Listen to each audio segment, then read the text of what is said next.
जय हिंद दोस्तों। आज हम फिर से एक नए सेट नंबर 3 की ओर हैं, जो कि पीजीटी हिस्ट्री और टीजीटी के लिए स्पेशल बनाई गई है। और उम्मीद करता हूं कि आने वाले किसी भी कम्पिटिटिव एग्जाम्स के लिए अगर हिस्ट्री से प्रश्न आता है तो निश्चित रूप से इनसे आने की संभावना है। तो इसी उम्मीद से हम आपके लिए संग्रह कर भी रहे हैं और आपके लिए फलीभूत हों आप, इसकी कोशिश कामना भी रहेगी। चलते हैं। पहला प्रश्न संख्या 101, आज़ाद हिंद फौज की स्थापना कहाँ की गई? इसका सही आंसर होगा जापान में। तो इस आज़ाद हिंद फौज से जुड़ी हुई कुछ महत्वपूर्ण बातें भी हम थोड़ा सा याद रखें। आज़ाद हिंद फौज का गठन पहली बार रास बिहारी बोस द्वारा 29 अक्टूबर 1915 को अफगानिस्तान में हुआ था। मूल रूप से उस वक्त यह आज़ाद हिंद सरकार की सेना थी, जिसका लक्ष्य अंग्रेजों से लड़कर भारत को स्वतंत्रता दिलाना था। जब दक्षिण पूर्वी एशिया में जापान के सहयोग द्वारा नेताजी सुभाष चंद्र बोस ने करीब 40,000 भारतीय स्त्रियों और पुरुषों की प्रशिक्षित सेना का गठन शुरू किया और उसे भी आज़ाद हिंद फौज का नाम दिया, तो उन्हें आज़ाद हिंद फौज का सर्वोच्च कमांडर नियुक्त करके उनके हाथों में इनकी कमान सौंप दी गई थी। तो इस प्रश्न से संबंधित इतनी जानकारी जरूर याद रखें। प्रश्न संख्या 102 की ओर है। चतुर्थ आंग्ल मैसूर युद्ध का तात्कालिक कारण था? इसका सही जवाब होगा टीपू का फ्रांसीसियों से गठबंधन। और इससे भी जुड़ी हुई कुछ महत्वपूर्ण बातें याद रखें कि 4 मई 1799 को टीपू इसी युद्ध में मारा भी गया था, यानी चतुर्थ आंग्ल मैसूर युद्ध में टीपू की हत्या भी हुई थी। अंग्रेजों ने श्रीरंगपट्टनम पर अधिकार भी कर लिया था। परिणाम हुआ कि अंग्रेजों ने मैसूर पर नियंत्रण स्थापित करके पुराने वाडियार वंश के अल्पायु शासक कृष्णराज द्वितीय को सत्ता सौंपकर उससे सहायक संधि कर ली थी। तो इतनी सारी जानकारी इस प्रश्न से जुड़ी हुई थी। प्रश्न संख्या 103 की ओर है। 1857 के विद्रोह की असफलता का कारण था? असफलता एक कारण से नहीं होती, लेकिन इसका सही आंसर होगा संगठन एवं नेतृत्व का अभाव। ऑप्शन नंबर इसका सी, जो कि सही है, ऑप्शन नंबर सी।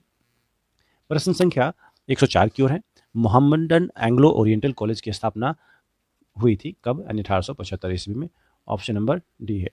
अब इससे जुड़े हुए कुछ और भी फैक्ट याद रखें थोड़ा सा।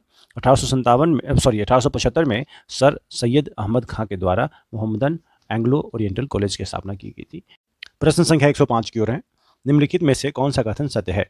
पहला, राष्ट्रीय गान बंकिम चंद्र चटर्जी ने रचा था? नहीं, यह रविंद्रनाथ टैगोर के द्वारा रचा गया था। भारतीय झंडे में सबसे ऊपरी पंक्ति हरे रंग की है? यह भी गलत है, क्योंकि ऊपरी पंक्ति केसरिया रंग की है। वंदे मातरम भारत का राष्ट्रीय गान है? यह भी गलत है। जनगण मन भारत का राष्ट्रीय गान है। स्वतंत्र भारत का झंडा 22 जुलाई 1947 को अपनाया गया था, जो कि सही है। तो इस तरह से आप इन सभी ऑप्शंस के बारे में जानते रहेंगे तो आपको क्लासीफाई करना आसान हो जाएगा। प्रश्न संख्या 106 की ओर है। 1936 के चुनाव में संयुक्त प्रांत में कौन भारतीय महिला मंत्री बनी थी? इसका सही जवाब होगा विजय लक्ष्मी पंडित, ऑप्शन नंबर बी, जो कि सही है। प्रश्न संख्या 107 की ओर है। किसने कहा था कि हिंदू और मुसलमान भारत की दो आंखें हैं? तो इसका सही आंसर होगा सर सैयद अहमद खां। प्रश्न संख्या 108 की ओर है। 1750 में सर्वप्रथम अशोक स्तंभ का पता किसने लगाया था? इसका सही जवाब होगा थैलर ने, ऑप्शन नंबर सी। प्रश्न संख्या 109 की ओर है। 1857 की क्रांति में बेगम हजरत महल ने किस स्थान पर विद्रोह का नेतृत्व किया था? इसका सही जवाब होगा लखनऊ, ऑप्शन नंबर बी। प्रश्न संख्या 110 की ओर है।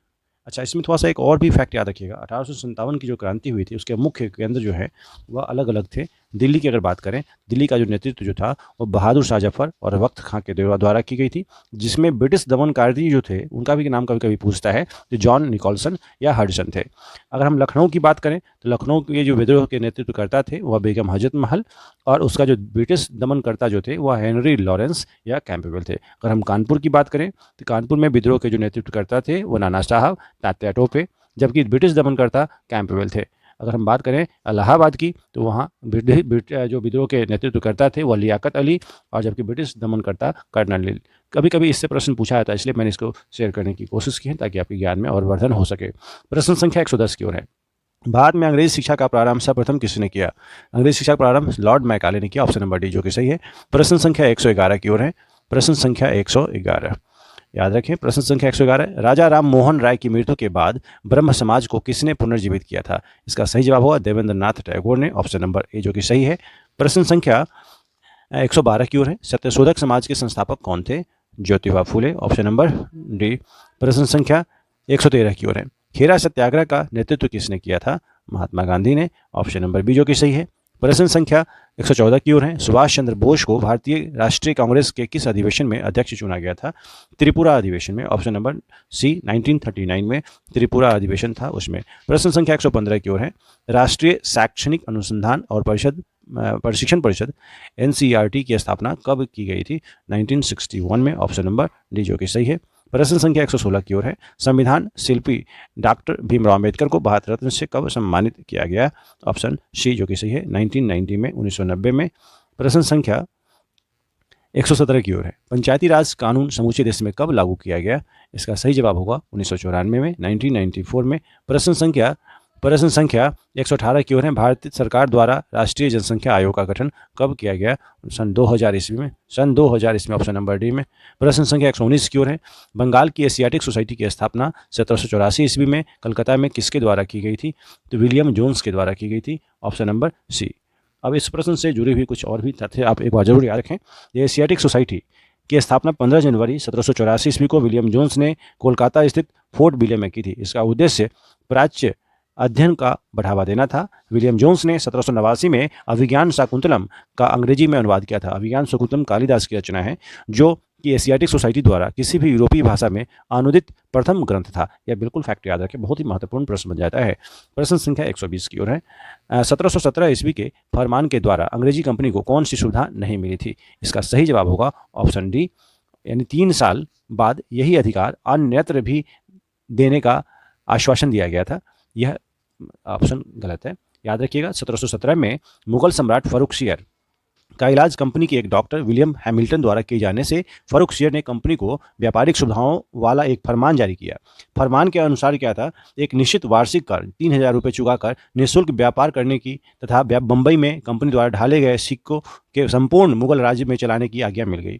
उन्हें वही कर देने पड़ते थे जो भारतीयों को भी देने होते थे। ब्रिटिश सरकार आर्म्स ने इस फरमान को कंपनी का महाधिकार पत्र यानी मैग्ना कार्टा कहा है। तो इस तरह से इस फैक्ट को आप थोड़ा सा ध्यान रखें। तो आगे हम प्रश्न की ओर बढ़ते हैं। प्रश्न संख्या 121 की ओर है।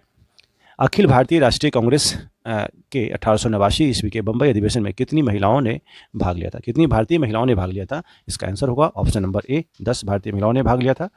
प्रश्न संख्या 122 की ओर है। दिल्ली शहर का निर्माण किसने करवाया था? इसका सही जवाब होगा अनंगपाल। ऑप्शन नंबर बी होगा। प्रश्न संख्या 123 की ओर है।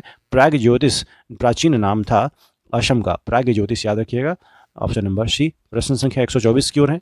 प्रश्न संख्या 124 याद रखें। राजगोपालाचारी योजना के बारे में सही कथन है। उसने मुस्लिम याद रखिए, उसने कुछ सुविधा नहीं दी, नहीं, उनके अनेक कांग्रेस जनों ने विरोध किया था। अनेक कांग्रेस जनों ने विरोध किया। ऑप्शन नंबर बी इसका सही है। प्रश्न संख्या 125 है। जिन्ना के बारे में एक सही कथन है। जिन्ना के बारे में सही कथन क्या है? होम रूल आंदोलन का समर्थन किया था, बिल्कुल सही बात है। असहयोग आंदोलन का विरोध किया था, बिल्कुल सही। वेबल योजना अस्वीकार की थी। ये तीनों कथन सही है। इस तरह से ऑप्शन नंबर डी जो कि सही है। किसको भारतीय पुनर्जागरण का पिता कहा जाता है? याद रखिए, इसका सही आंसर होगा राजा राम मोहन राय, ऑप्शन ए। प्रश्न संख्या अगली की ओर है। गुर्जर प्रतिहार नरेश राज्यपाल की हत्या के लिए जो चंदेल जिम्मेदार थे वे कौन थे? Vidyadhar, option number D. अगले प्रश्न की ओर है। इलाहाबाद स्तंभ लेख प्रयाग प्रशस्ति के रचयिता कौन थे? हरिसेन। अगला प्रश्न। व्यापार के लिए आने वाले यूरोपीय लोगों में सर्वप्रथम कौन थे? इसका सही आंसर होगा पुर्तगाली, ऑप्शन नंबर डी। अगला प्रश्न। दिल्ली का कौन सुल्तान मंगोल चंगेज खां का समकालीन था? इसका सही जवाब होगा इल्तुतमिश, ऑप्शन ए। अगले प्रश्न की ओर है। निम्नलिखित में से किसे ने सोमपुर महाविहार का निर्माण कराया था?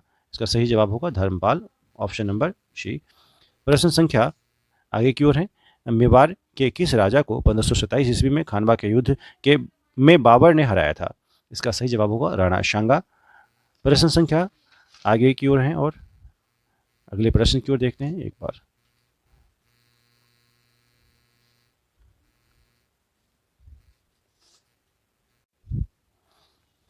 निम्नलिखित में से कौन युग्म सुमेलित नहीं है? धौलावीरा आरवेश नहीं, इसका सही जवाब होगा लोथल बी के थापर। यह सुमेलित नहीं है, ऑप्शन नंबर बी।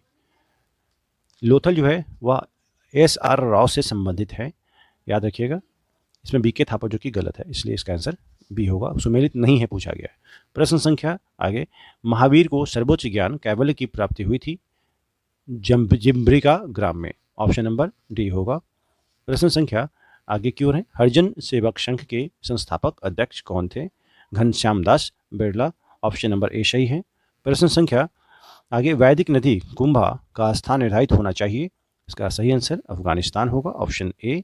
अगले प्रश्न की ओर, भारत में स्थानीय शासन को किसने प्रोत्साहित किया? इसका सही जवाब Lord Ripon, option number D होगा। प्रश्न संख्या आगे, सती प्रथा का प्रथम अभिलेखीय साक्ष्य प्राप्त हुआ है एरन से, ऑप्शन नंबर ए सही है। प्रश्न संख्या आगे, महात्मा गांधी द्वारा भारत में आरंभ किया गया प्रथम सत्याग्रह था चंपारण सत्याग्रह, ऑप्शन नंबर ए। अगले प्रश्न की ओर है, किस चोल राजा ने श्रीलंका के उत्तर भाग को जीतकर उसे अपने साम्राज्य का एक प्रांत बना लिया था?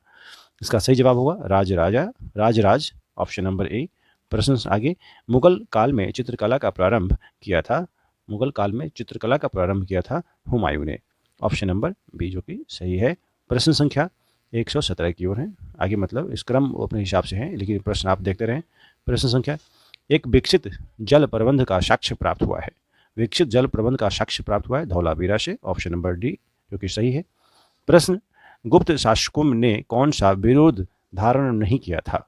इसका सही जवाब होगा परमेश्वर, ऑप्शन ए। अगले प्रश्न की ओर है, निम्नलिखित में से थेरवाद या स्थिरवाद किसे कहते हैं? इसका सही जवाब होगा हीनयान को, ऑप्शन नंबर बी। प्रश्न आगे, 120 वह शासक जिसने साहित्य और कला के क्षेत्र में सर्वाधिक योगदान किया? इसका सही जवाब होगा परमार भोज, ऑप्शन नंबर डी। अगले प्रश्न की ओर है,